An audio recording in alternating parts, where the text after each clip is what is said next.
Hey you guys, I'm Steven. I'm Giselle. And we are also known as the Lover's Passport. And welcome back to another episode of Unfiltered Adventures. We do have a very special guest today. We call her the Queen of Blogging. She has created an incredible life, traveling around the world, writing blogs, writing for other people, creating a six-figure income just out of blogging. And I know that we have had a lot of other type of creators on here. I think this is one of the biggest bloggers that we've ever had on the podcast. So we're really excited to talk about travel, talk about her experience. And with that, welcome Bucketlist Bri. Thanks, guys. I'm really happy to be here, and I feel really humbled and shy at that intro.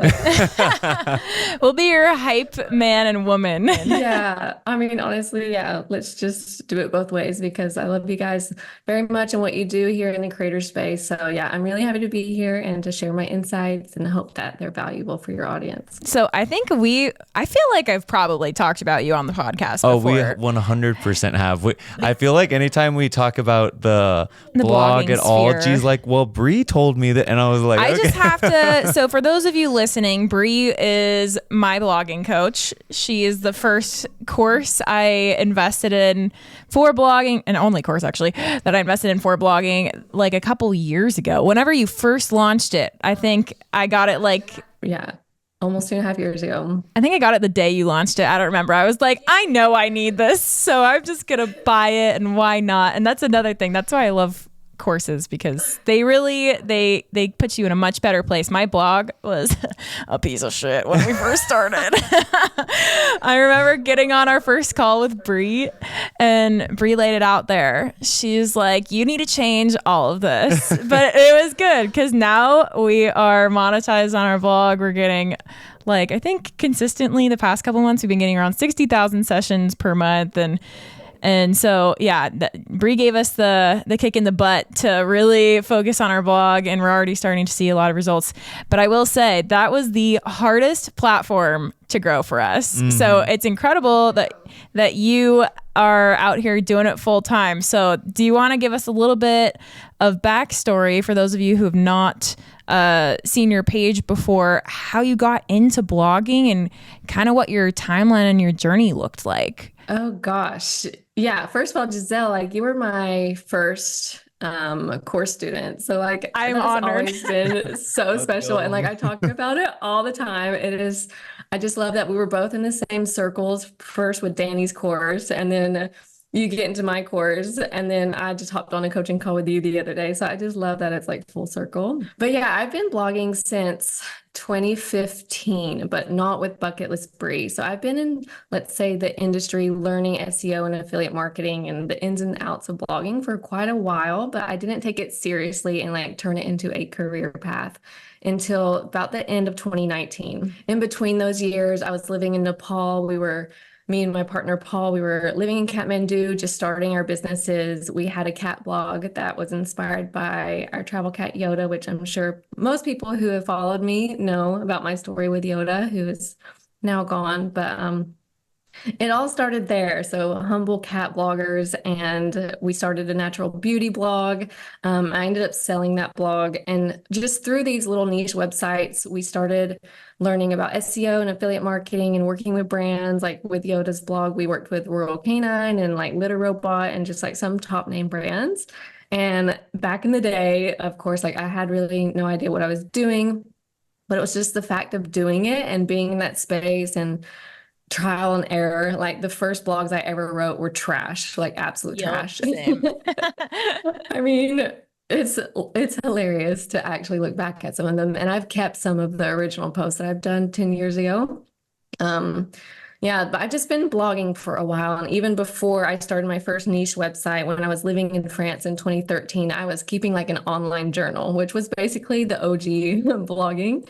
Of course, not Tumblr. monetizing anything. Yeah, I don't even know what the website was called, but also downloaded, archived all of those posts, and they're just hilarious to go back through, But yeah, I actually bought, so the old domains of Bucketlist Bri originate from 2015. I was living in Kathmandu, and I just bought this domain called Bits of Bri. So that was what I started as. And then I changed the domain to Sharing Wanderlust and then Living with Wanderlust, because God forbid, I thought that there was a big difference between those two. And I had to I had to like, change. So all the things I did wrong, and that blog was so funny because it was like a smorgasbord of everything that I loved back in the day and still love, but it was just like an online reflection of me. So it was like I had a cats category and I wrote about like cat paraphernalia and like cat sweaters, like How did I not really know this? weird. Oh my gosh, it's so cringe now, but it's hilarious. And like my old logo.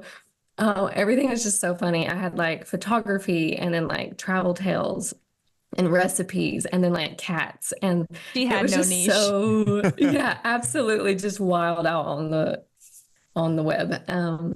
So yeah, it took me a few years, but I started posting so more travel style content when I was living around in Europe for my master's degree. I got in humanitarian aid, and that led me to live in Colombia in Bogota for a summer where I did, master's research for my thesis. But in fact, I just traveled to some remote areas in the north, in the desert, to some beautiful destinations in Colombia. So I started blogging about it naturally because that's just like how I started. I just always was sharing online my travels and etc. And I started to notice that a couple of hundred, a couple of thousand people were reading those blogs because they were the only ones really about those areas back in the day, especially. But I just like never did anything with it. But it's something that I always felt like I had to do. I don't know if that makes any sense, but it was, Mhm. Your yeah, something I calling. just was drawn to. And me and Paul moved to Mexico in 2018 after I graduated. I didn't want to work in the humanitarian like field, especially in like the office. Didn't want a 9 to 5. I was freelance writing at the time, just from like random blogs. I ended up freelance writing the Instagram content for the Princess of Saudi Arabia. What? What? That's crazy. Yeah, like it was just so random. Like I just got these random writing jobs. So I had that, and then yeah, we were in Mexico. Long story short, in Mexico, I turned down an opportunity to do the Peace Corps in Panama for 2 years, and like I just woke up one day and was just like, "What am I running from? Like I have a travel blog. I love travel. I love writing. I can actually do this. Like I'm already a freelance writer. Let's just take this seriously." So like I woke up and I like punched out 7 articles that day of Oh just my like that were Wow. just like, yeah, I just wrote all day. I think I probably wrote like maybe like I don't know, 9,000 words that day. It was just a lot. And I just was like, I felt so good. So that's when I was like, I'm going to do this. And then I rebranded to Bucketlist Bri at the end of 2019. We bought a van in Mexico and then road tripped through and across Canada with it. And I like made my first pitches in person. I remember we were in New Brunswick, in Canada, and there was like an outdoor kayaking adventure company. And I was like, you know what? I'm just gonna walk in their office and be like, I'm Bucketlist Bri, and this is what I do, and we Did should you partner really? together. And I did on my Wow. birthday. So it was like a really like coming of age, like stepping into my new era of blogging. So I walked in there and like I had a really big Pinterest following at the time, but a very small blog following, maybe like 2,000 readers a month. But I was just like, yeah, this is my photography. So we collabed and it was an exchange worth a couple of $100 because they took me on 2 of their biggest tours. And that was just like, wow, I can do this. And I had like no, like huge following at the time. So I just came into it with that mentality, like, I'm just going to keep publishing and just like, yeah, pitch my pitch and we'll see what happens. And then 6 months later, COVID happened. Oh. So I was really like on a Momentum. streak. Yeah, I was working with hotels in Mexico. It was really great. And then COVID hit. And the thing is, everybody kind of like bailed out of travel blogging for a while. Like they didn't really want to show up in the space because they felt guilty about publishing about travel. And it was weird for me because as a digital nomad, I actually have no home base. Like I had nowhere to live. And me and Paul were kind of forced to travel during COVID. So it was strange because like we can't live in the States for longer than 3 months because Paul's French and we're not married and he can't stay longer than 90 days. And I can't Oh. be in Europe for more than 90 days. Oh, So that's one of the tricky. reasons, yeah, that we live abroad actually, or like started living and traveling nomadically once I graduated school, because we had done long distance for years, was because we wanted to stay together and we had a cat. And yeah, there isn't that many places in the world where you can stay on like a 3 to 6 month visa for both French and US nationalities, and that's easy to move with a cat. You just That's really why, like tacked yeah. up the let's really see how I can push it. Yeah, exactly. So that's like kind of like the whole backstory of like the why we moved to Mexico, the why I stopped chasing the Peace Corps stuff because it just wasn't aligning with, I had my cat Yoda and we wanted to stay together, and Peace Corps and all that stuff wasn't feasible. So Wow. So when is the book coming out? I feel like you've lived a few different lives. My goodness. I'm really fortunate to have like been basically living abroad for the past 10 years in like about 10 different countries, like slow travel. So with Nepal and then the Netherlands and Colombia and then France and Belgium and then Guatemala for like 3 months. That was like our slow travel Man, nomadic era. And I have so many questions. So many questions in my head because obviously we've been following you since I think we first started. Like I feel like we connected when we first became content creators back in 2020. And I had I seen a remember ton your of Southwest content. Yes, That that was was where we like started September gaining momentum. 2020. Yeah. And that's like when we had our first couple viral photos because reels weren't a thing yet. And I clearly remember when we were doing Guatemala the following year, I clearly remember all of your like Lake Atitlan and like all your stuff coming up. And I was like, oh shoot, like Bri's got quite the blog like over here. Cause we had also done, I feel like we've done a lot of Central America, but not a lot of South America, but all of your stuff would always pop up on Pinterest and whatnot. So it's been cool to see like how you have grown all of that and also all the amazing places that you've been able to travel. And if you guys are listening and haven't checked out Bri's page, we've said the queen of blogging, but especially the queen of like slow travel, which is the complete opposite of what we Steve do. and I do. Like Steve and I are like, we have like 4 days to do an entire country. Let's go. And Bri's like, let me just stay here for 4 months and explore and locals and everything. So if you guys want like local experiences and really authentic cool travel stuff, definitely go check out her blogs and her Instagram and all of her platforms. But speaking of all of your like slow mad experiences, is there one that you can pinpoint as your favorite? Because I know they're all pretty different. Mm-hmm. Yeah, that's really hard to say because I feel biased for the places I've lived in the longest. And so in Mexico, we've done like, if you combine like 6 month stays, we've done that like 5 or 6 times. So across 5 years, we've lived in 5 different Mexican states because every time we went back, we wanted to go somewhere new. That's so cool.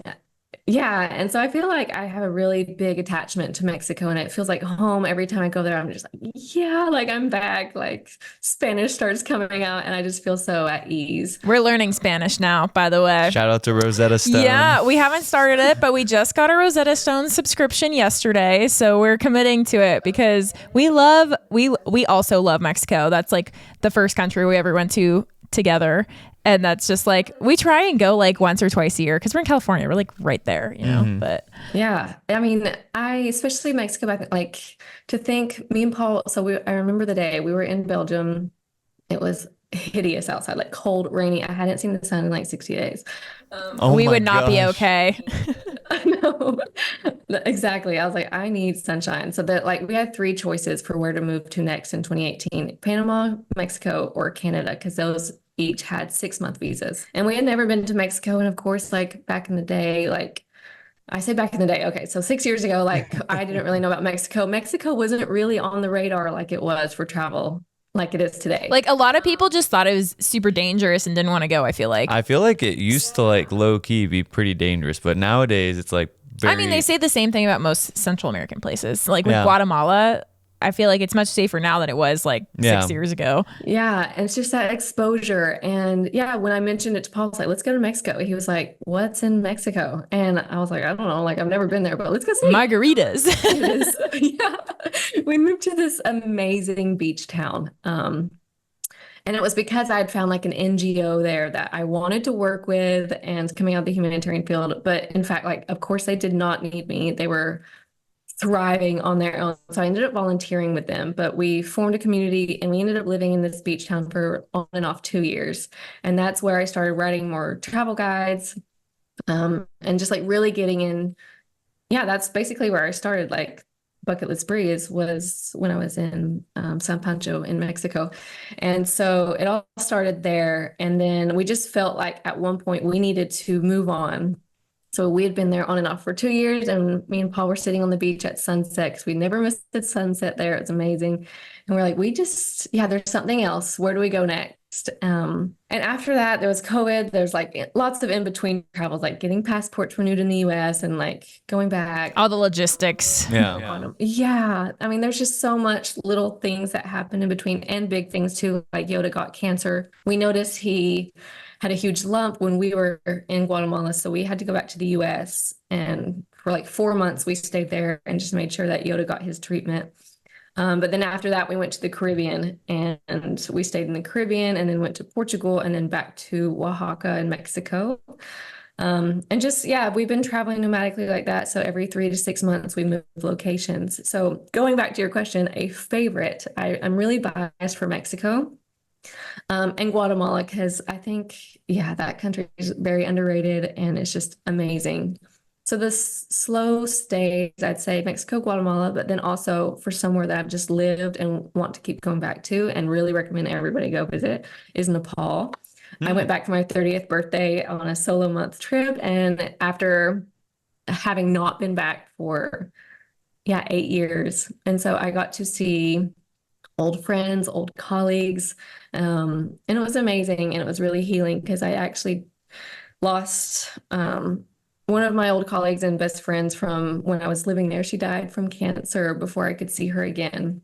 And so going back and like being able to just be in the country and just have like its healing vibes wash over me was really amazing. And I think Nepal, Guatemala, Mexico, off the beaten path, definitely. Because like Mexico, Cancun is very different from like Mexico, Yes. small town Oaxaca. And so I really urge everybody to go to those 3 countries. And then, of course, Europe. And I haven't been back to South America since I left Colombia. So I really need to go and just like backpack, visit all around. We're saying next year is our year to do that, where you want to go do Chile and Argentina and Peru. Once we're done learning Spanish, it'll open up. Yes. Because I feel like that's a handicap that we have whenever we think about going down there. We're like, we want to go with a guide or with someone, because especially when you start to get off the beaten track, like you said, when we not were go to Cancun or not go to like popular areas in Guatemala, you need to know Spanish in order to go and see a lot of this stuff. And Google Translate can get you like so far. Like when we were in Dominican,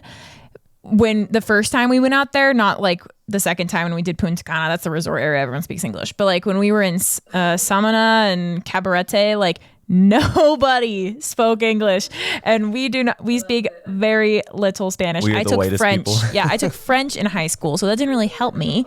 And Steven's entire family is from Mexico, but he can understand some of it, but like we're going to learn Spanish. We have to learn Spanish. We've been to so many Spanish speaking countries, and it's just such a skill that you should have. So that's been our limiting belief as to why we have not done any South America. We're going to Panama next month. Yeah, I'm very excited about that. Yeah. Oh my goodness. I'm very excited to see how that turns out because I've been wanting to go for ages. That's going to be so much fun. Yeah. We're stoked. And like, I feel like you're going to pick it up too so quick. If you're learning with Rosetta or wherever, and then you go and really have like, immersive travel there and just like talking with the local. It's the best. I mean, I really love being in a country where I don't know the language. Now I'm in Japan and I'm learning Japanese on Duolingo. Hard. I tried doing that when we went. So I have Duolingo too, and I clearly remember last year I downloaded it to try and learn Spanish, refresh my French, and it was right before we went to Japan. I think I literally was on Duolingo for like 2 weeks straight trying to do Japanese. I could not get it. Characters to sounds, like my brain does not work that way. Yeah. It's really so different. Yeah. I love it. I've always had an affinity for Japanese culture and like, I just love it here. So I feel like for me, I'm a visual learner. So I'm quite good at languages, just picking them up because I'm good at imitating people. So when I listen, I really imitate the sound. So when I studied abroad in France, I studied French in college, and then I was obsessed with France. and French culture and everything. So now I have a French boyfriend. It works out. Makes sense. Yeah. Yeah. But yeah, and then like being there. And so, yeah, I love that feeling of like not knowing a language, hearing it as just like sounds, and then learning it and then getting to identify slowly, like, oh my God, I heard what, like, just a word or two here of what they said. And just like getting to interact with the locals in a way, especially at the beginning when you don't know the language, I think is my favorite compared to when you actually do know the language, because you have to really interact with that person in a way that goes beyond just speech. And it's just so cute. Like sometimes it like brings out like the cutest cultural exchanges and just like heartfelt, like human moments. Yeah, I just love it. I think that's so cool. While you're talking about that, I was thinking of when we were in Japan last year and we were going to some random village. I could not tell you for the life of me what it was called because we were chasing cherry blossoms, but they were all dead. So we went to go find plum blossoms. And so we went out of all the major tourist areas. Like we took like, I don't remember, like 3 trains, a taxi, and like had to go out into the boonies to like find this place. But none of the taxi drivers spoke English. And it was like me and Chas and Brad through the lens. And Steven was in the front seat with our taxi driver. And it was the cutest thing. They were up there laughing with each other, even though he didn't speak English and he didn't speak Japanese. They were talking through Google Translate. And it's just so cute. They were having a great conversation. It's wild that technology is like that. The same thing happened in Finland too. Like some guy speaking like the indigenous language at our Airbnb. And he told us his whole life story and we couldn't understand a single thing of it. But like he gave us a piece of art and it's sitting right here. Yeah, he gave us something off his wall. He's like, here, take this and bring it home. And we're like, okay. That is amazing. Yeah, it's exactly so cool. Yeah, exactly. So yeah, super cool that you guys are going to Panama, and I hope that you have those exchanges as well and learn. That's the goal. At least my goal is to be a little more conversational. I can do like basic elementary stuff because I did take it like in the 6th grade a while ago before I decided to take French. But anyways, I want to touch base on Nepal. Did you ever do like any of the crazy treks while you were out there? In 2015, we did the Annapurna Base Camp. And how was that? That was amazing. Back in the day, so 2015, 8 years ago, 9 years ago. I was using my first Sony camera, which was a Sony Cybershot. It was like one of the little square digital things. And still to this day, I have like one of my favorite photos that Paul's ever taken of me. It was just like we were hiking up. It was the last day at the base camp, and it was just like incredible. And I was facing the Fishtail Mountain, which is Machu Picchu. It was like really famous. And I just had my hands up like that. And that was like one of my first like bucket list photos. And yeah, that was just an epic trek. Now it's super popular. It wasn't as developed as it is today. People out here finding alternatives to Everest. Yeah. Now more trails have been opening up and more places are getting popular. So for my 30th birthday, I went to Langtang, which is not in the Annapurna Himalayan region, but it's north, like 8 hours north of Kathmandu in the Langtang region. And that was amazing because there was an amazing story that happened that just came up that I don't know if you guys saw my reel about it. I posted it a while ago. But long story short, the week before I did that trek, I didn't know I was going to do that trek. And I was in a cute local noodle shop one evening, and I met this family, and I had a really bizarre day, like where I needed some good karma, basically. I was reading this book. The story goes even deeper, but to simplify, I was reading this book. I needed some good karma. So I went to this local noodle shop. And when I was sitting there, I saw this really cute family. And the father started to talk to me and just like ask questions. And he was being very hospitable. But the mom was like completely ignoring me because she had her kids to like deal with and stuff. And when I got up, I just decided to pay for their meal. It was not much. It was like literally $2. And I tried to hurry out, but then the shop owner told the table, I was like, oh, like in Nepali or Tibetan actually, that she just paid for your meal. And so on my way out, they stopped me. We're like, oh my gosh, thank you. And then the mom finally like looked at me. She was like, come to my house tomorrow for lunch. And I was like, no, I really don't. I didn't really want any exchange but that's nice. Okay, I'll come to your house. I'm not going to refuse your invitation. So I went to her house the next day, and basically she is from the Langtang region, and her family, her parents still live there. And so she told me about the Langtang trek, and I thought, oh, that sounds actually quite good. So I organized to go just a few days later, and she was actually supposed to be my guide, but because of her children and everything, she couldn't make it work. So I ended up going, but the night or two before I left, she messaged me and said, hey, actually, can you bring something back to my father? And she gave me their family's Buddhist mala beads and a pair of Zara pants for her dad. So I love the juxtaposition, the contrast. She rolled up these ancient Buddhist mala beads, passed down through her family up in like a pair of like fast fashion Zara That is pants. so funny. And gave them to me to trek back to her father. So like here I'm on this trek. I now have a mission. I have to trek back these beads to her father. And she told me before leaving that they were 7 or 8 generations old, which already at the time I was like completely like, oh my God, these are precious. Like I need to, protect these with my life. So I trek so the trek there and back is 7 days. So let's say, we trek 4 days in. We get there and I go one evening to the tea house, and it's just like this very local tea house. I meet her father, and he's super excited to receive me, and he like makes me, like tea over the fire, and it's just amazing. And I hand him his beads and he puts them on, and he used to be the Tibetan ambassador for Nepal. Oh, wow. And he's had some international experience. So he was able to converse with me in English, and I was asking him, taking his photos and asking him about the beads. And he shared with me that there were not 7, but 17 generations old. Oh my goodness. From the very first Lama family member who crossed over on foot from Tibet into Nepal and settled in the Langtang village where they still live.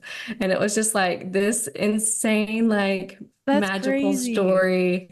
And it goes even more magical. So like Langtang had a huge earthquake had a huge landslide because of the 2015 earthquake. So I moved there right after those. Langtang got completely wiped out, and there was only one house left standing, and it was their house.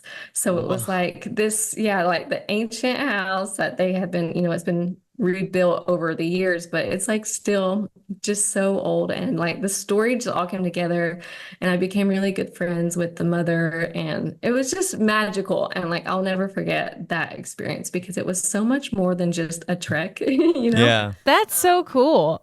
It's like you can't do that when you only have 4 days in a country. And There's no maybe way. you could, but it would have to be under a different I don't know. I still believe in magic, and even on short trips, but it's true that slow travel can really open up the flexibility, at least to, because I was super flexible. I was like, oh, I don't know what I'm going to do next week. Okay, let's just do this trek, and let's just, go to this family's house, and I don't know them. And that's what I really love about kind of the slow, impromptu travel, immersive, getting to do stuff and just like meeting people that are just so off itinerary, and it's a paradox because I'm called Bucketlist Bri, but like I really try to promote like doing things off the bucket list and on the bucket list. And a bucket list doesn't just mean like travel, going to, getting your PADI certification for diving or seeing XYZ in Rome. It's more about just like fulfilling your, like your life story and creating magic throughout the chapters and just seeing what leads to the next. And you have such a beautiful way with words. No wonder you're a blogger. It's even better when I write. So like when I speak, I feel like it's a jumbled mess, but I really enjoy to write and like create. Weave together magic, and magic can mean a lot of things for different people. But for me, it's like when things are like feeling in sync, very synchronous and just like aligned. I feel like our lives are built with those moments.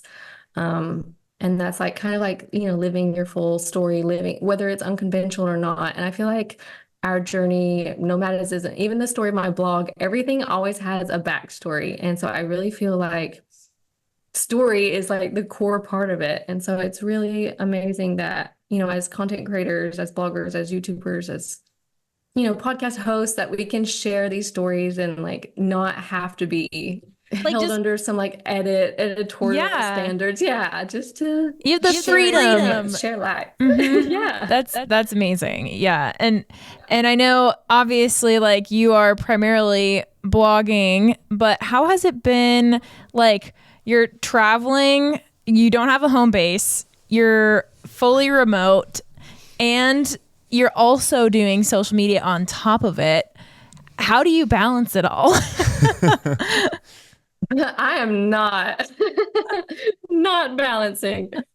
No. Yeah, I think I did a podcast episode too about this idea of balance as a nomad, and I feel like it's so Nuanced. overrated. Yeah, it's overrated actually. I feel like there is not a balance where it's ever going to be perfect. It's always shifting, and I always try to move through life with the phrase like the only constant is change. And I feel like I really embraced that at an early age. Like, not a lot of people move right after graduation from college to Kathmandu. That's pretty unique. It's just like, it was a decision for me that was like, let's just do it. Like, I wasn't really fearful. I didn't feel like, oh, I'm changing my life or I'm stepping out of the norm. I was like, just why not?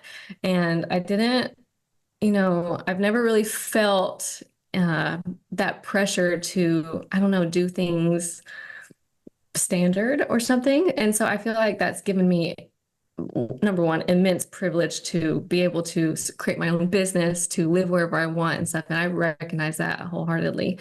But yeah, also just the mindset to think that really anything's possible. And I feel like a lot of creators do share that mentality because it does take a certain effort, a certain screw the balance mindset to build your own thing and like really make it stand on its own legs, I mean, you guys know, like you maybe started in the 9 to 5 or something, but you broke out because you really followed, where it was leading you, that kind of magic backstory. So you guys share that and the feeling that anything's possible, like you make the most of your weekends or like you take the opportunities, you say yes to life in general.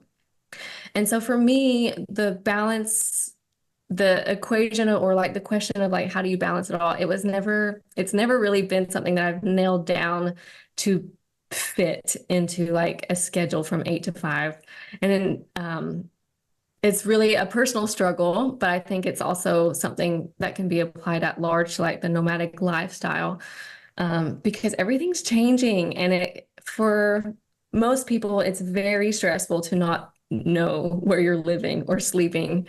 But we have done it so many times now, whether it's in the van or just traveling nomadically or like planning a whole month in a country that you don't visit often in a different language. Stepping into those rhythms is actually quite comfortable for me now. It might not have been at one point, but I really loved the adrenaline of the unknown. And I still do. I just it's a little less not exciting. How do you say? It's a little less new. So when I move to somewhere now, it's, Not as scary. Yeah. It's not the first time. I remember my culture shock in driving through Kathmandu when I arrived, and I was just like absolutely blown away. Like everything it was my first time in Asia, and Kathmandu was just insane. Like for the senses, it was an explosion. It was just incredible. And it really just shaped my future. And so I've been very lucky and privileged to have at an early age, because I moved there when I was 20, just turning 21, I think. To have lived throughout my 20s now that I'm 30, going on 31 in August, Lord. To have those experiences and not worry about this sense of, oh, I'm not, like it's not, things aren't stable because everything changes. I feel like you really embraced that. Yeah, and it can still be hard, but yeah, I think it's really helped me in terms of my business now. Is what I was trying to say.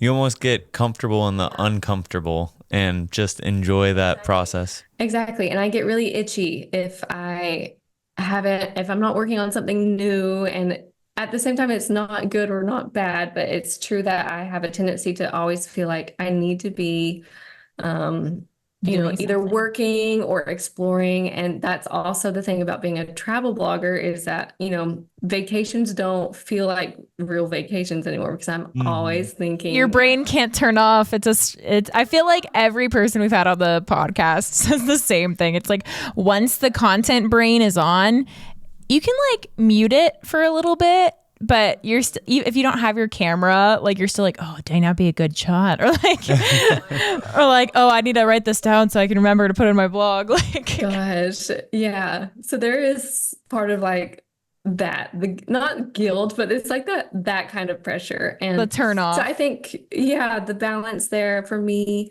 I really don't have any advice for people. And That's okay. Sometimes they just need to be heard that they're not the only ones going through it. You know? I think that'll be very reassuring for a lot of people because we have tons of people, especially now that we've started the Creator Passport, the DM us like, how do you do this and this? And it's like we always preach like, okay, this is how we batch, like this is what we would do on like a perfect week. But even us, But like a we've been perfect doing week, it what's for that? yeah, we've been doing it for years. And some weeks I'm like, this is great. Other weeks we miss days, we miss alignments, we miss a podcast Like episode because we didn't have time to record it. Like there's like you said, there's always that like The ebb up and and down flow. that goes with it. Like yesterday we worked until like 10:30 p.m.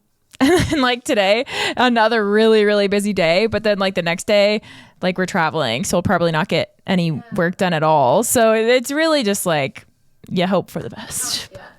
exactly. And I feel like you guys really have really like embodied this mindset of like not waiting until you're ready. And that's what happened with me with launching the course.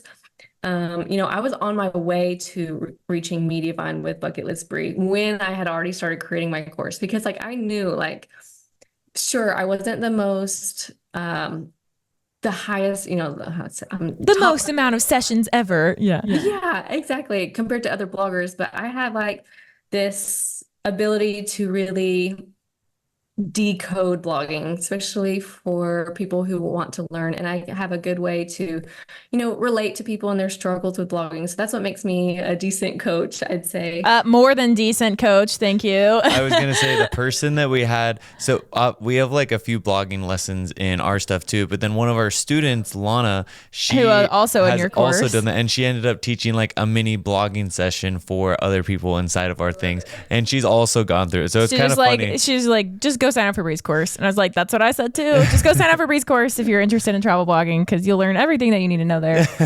But no, I really have the best community, and like I'm sure you guys do too. It's amazing to be able to offer this value in this space, but then also be learning at the same time. Cause like I'm really transparent about like you guys, like I really am learning alongside you. Like this is my life. I'm not trying to, You're not like an all-knowing. We always say, because there's a lot of people that have that imposter syndrome, and that keeps them from starting, right?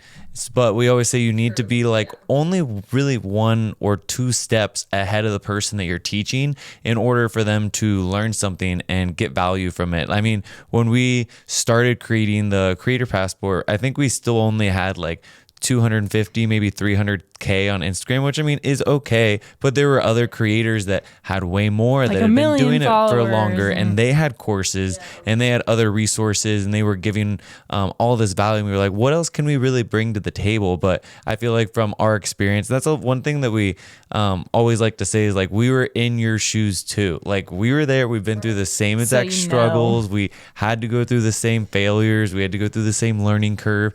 Obviously with resource, we're trying to help prevent that. But same thing with blogging. Like you can look at a lot of the people and say, I was exactly where you were like a few years ago. I know the struggles and this is how to get through them. You really only need to be that few steps ahead of them. Yeah, exactly. And I feel like people who, they do want to invest in our time, it's for not really the course. Of course, it's the material and stuff, but it's the way that we teach it. So it's not just the knowledge, because we share the knowledge with some other big bloggers, other big creators, but it's the way that we present it, and that how they relate to us. And I find that really, really fulfilling as a coach, and just a participant in the industry and the community, because I learned so much and I get so much support from my students and course members.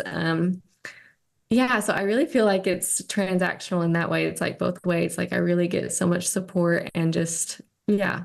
And I'm really grateful for that. So, because blogging can be a lonely job.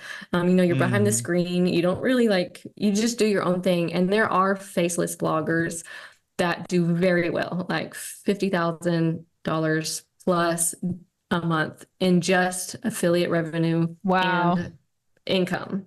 And I know these bloggers and they don't show up on Instagram. And yeah, so faceless, I mean that they just really stick to the SEO, the growth and everything, that's behind blogging. And it's kind of two different types of blogging. So like what I do is like a hybrid, I'm blogging and it's my main thing. But of course I have my social presence and my brand that supports it. And so it's kind of like a little ecosystem. And then I've got, the course and stuff and everything just like fits under my little Bucketlist Bri umbrella. And of course, I too feel like, oh, I need to step up and evolve. And I think that's natural, especially when you're a creator. And I don't mean like a content creator, I mean a creator in the sense of entrepreneurship or an artist. You're always learning, you're always adapting, going through the next step. I mean, we've said that every single year. Like our first year, we're always trying to learn something new or further ourselves. And even today, like we teach tons and tons of other people. We provide all this free information, but we still have so much to learn. I mean, Instagram can change one thing and then it's like, okay, we all got to figure this out. Or just like running your business, like being an entrepreneur and a creator, they're two separate brains almost. Yeah. Yes. Yeah. I 100% agree with that. And I feel like just, it's ever evolving, ever changing.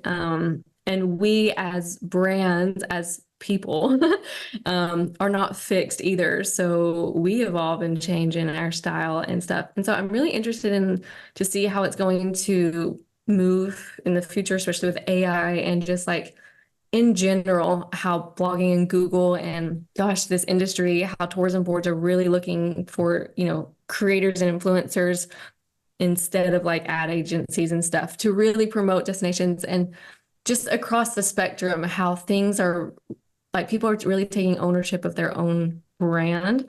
And yeah, I'm interested and I'm thinking like trying to project for myself in the future, like where am I going to be like 10 years ago? I didn't imagine this. So what am I not imagining right now for me? Right. Yeah. Oh I hate when people ask that when you're a creator because it changes so fast. Is Instagram a thing in 10 years? Who knows? Yeah. Like it's possible that it could not be, right? Yeah, which is why I'm happy we have our blog and other streams of income. That's the beauty of whenever we say like what's the most powerful thing you can have if you're in the industry, it's like your own email blog list is like the number one with like an email list. And then I always say second is coming up something like a long form. Like if you can do a podcast or you can do a YouTube, like TikTok and Instagram, the short form comes and goes, but I really feel like the long form tends to be more of the evergreen. Yeah. Right. Hey, Karen. Yeah, she decided to wake up from her nap. Oh. So what would you, if you were to look back then and tell yourself back when you were first starting to get into blogging, or if someone has like no idea and is like, okay, I want to start, what's like the secret sauce if you were to give them like one or two tips? I really feel like it's not so much practical as it is intuitive. Because I feel like a lot of the times we know intuitively what we need to do. Mm-hmm. And we are looking for practical solutions to match our intuition. And I always try, like, I have days where I'm like completely down in the valley and I feel like I just can't move forward or I'm stuck. And it's really like a mental block to get over. But I always go back to the thought, and there's a quote that says like action precedes motivation. And so whenever I'm really lacking, like it just doesn't feel good to show up and write a blog post some days, and it's not always meant to feel good. And like the thing is consistency, like you guys are amazing at consistency, but beyond consistency, getting started and like knowing what to do, I feel like you can take all the courses and coaching as you want, but unless like you really apply that yourself, it's not going to really change things. And I think that there is something very, yeah, the secret you're talking about is really lies in the intuition of like, where have our experiences led us? What's the story we want to kind of co-create with life here? Um, and I think it's really interesting to pay attention to what's happening in our present moment and like what things keep popping up for us. Um, the story of blogging and like even, in August, I'm going to host a morning workshop on blogging for 3 days at this travel writing conference in San Francisco. Oh yeah, I'm going to California. Let's go. Maybe we'll have to go. The travel writing conference, it's been going on for 32 years, started by Don George, these big travel writers, Tim Cahill, Pico Iyer, like these, massive writers. They started this conference 30 plus years ago. And I learned about it at another conference, TravelCon, which was hosted by Nomadic Matt. Over 2 years ago, I went to Memphis and I went to this and I ended up meeting Don George there. And I took like a little travel writing class. And, I didn't think much of it at the time. But even before that, there was only one ticket left for Don George's writing workshop. And I remember the day I was in Oaxaca and me and Paul were about to take a nap. And I was like, I just read this email that there was only one spot left for Don George's class. And I closed my computer and then like I was about to go nap. And I was like, I don't know why, but I feel like I need to grab that ticket. Like I had no idea why. And like I had no plans to go to Memphis or Tennessee. I was like, but this is going to be the plan that gets me there. Like, I'm going to buy that ticket. I'm going to go to TravelCon and I'm going to do this writing workshop with Don George, who I'd never even heard about, which is funny because, he's actually a really celebrated travel writer and in the space and everything.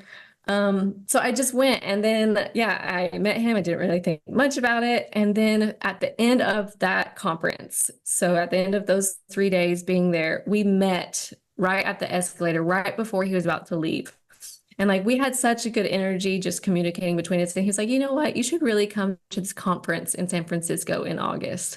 It's called Book Passage. I think you'd really like it. It's really different from TravelCon. And I was like, okay. He was like, okay. And I was like, well, maybe I'll see you there. And that's like how we left things. And I ended up feeling like I need to follow this somewhere. And I didn't really know why. I just felt like I had to.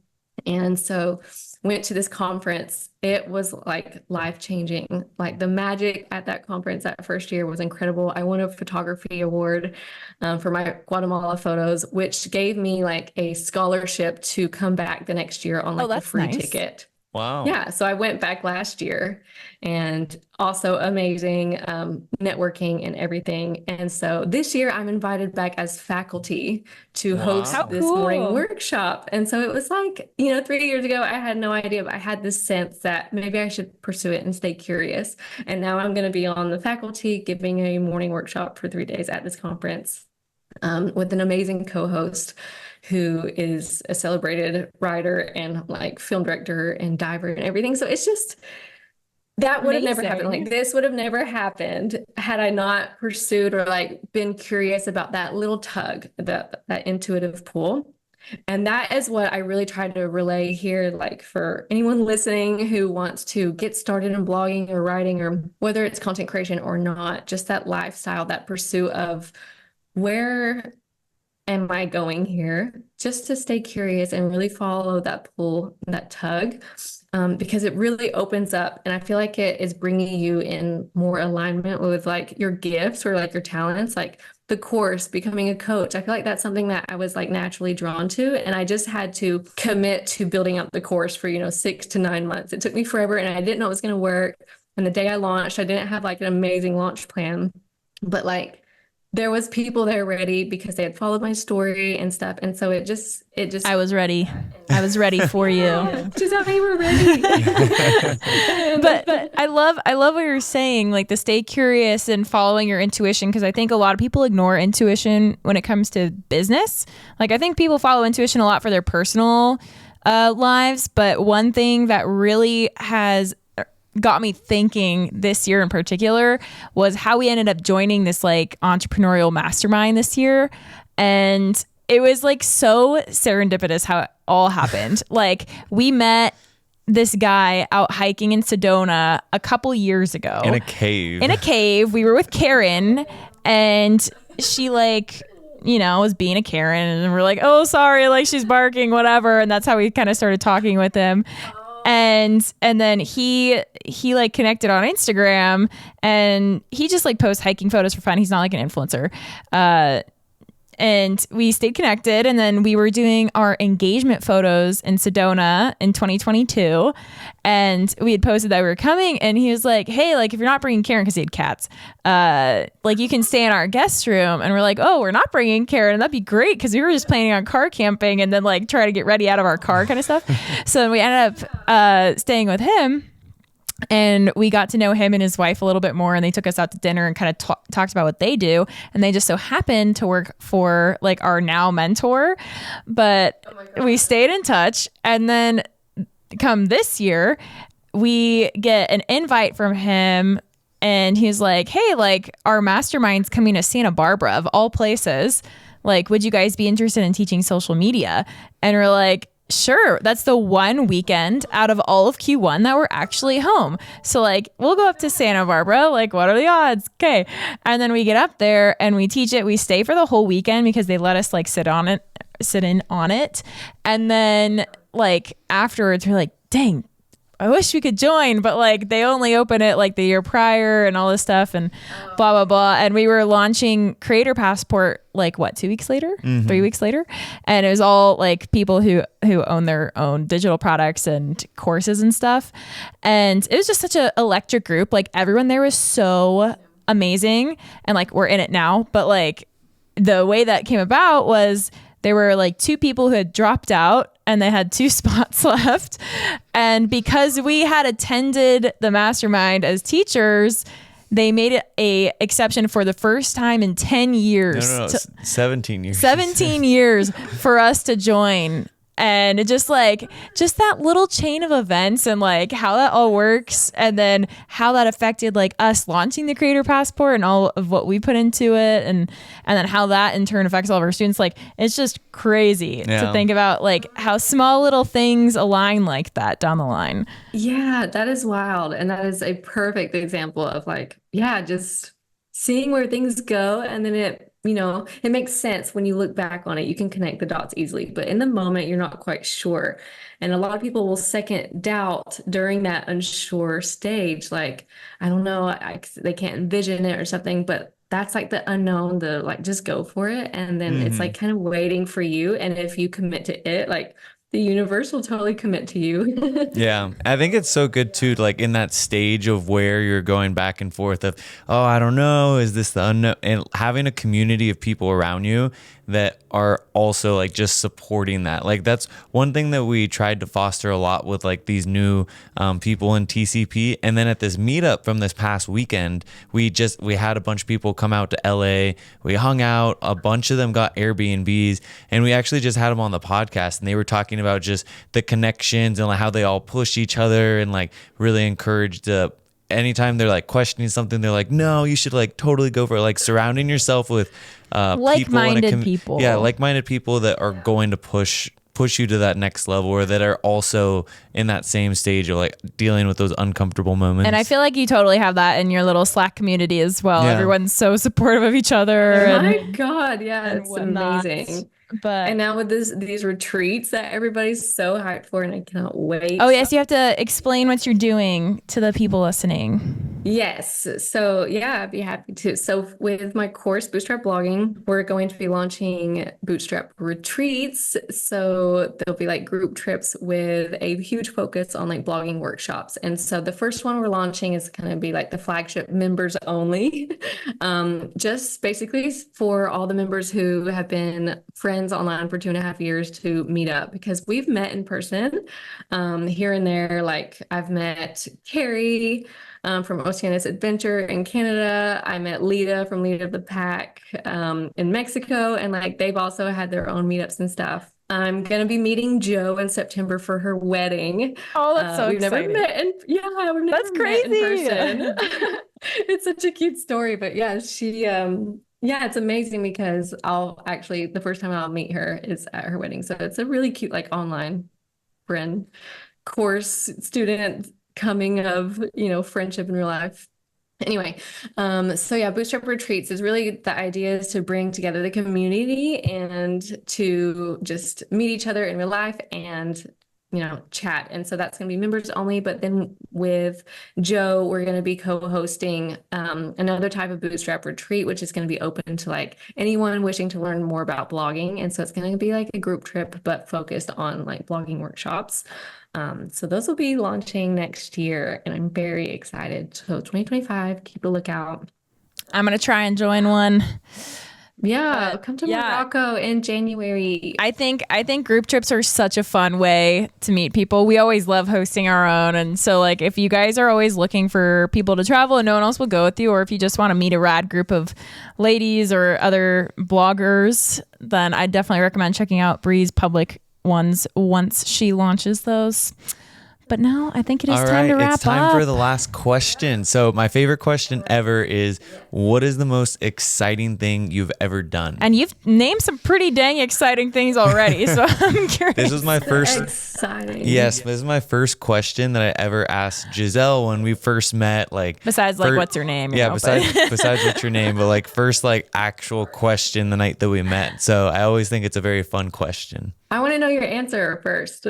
Giselle, what did you say? Oh, well, at the time, I had said I had gone bungee jumping and hang gliding and skydiving and all of the adrenaline related sports in Switzerland. I remember she told me this and I was like, oh my gosh, I'm so out of my league.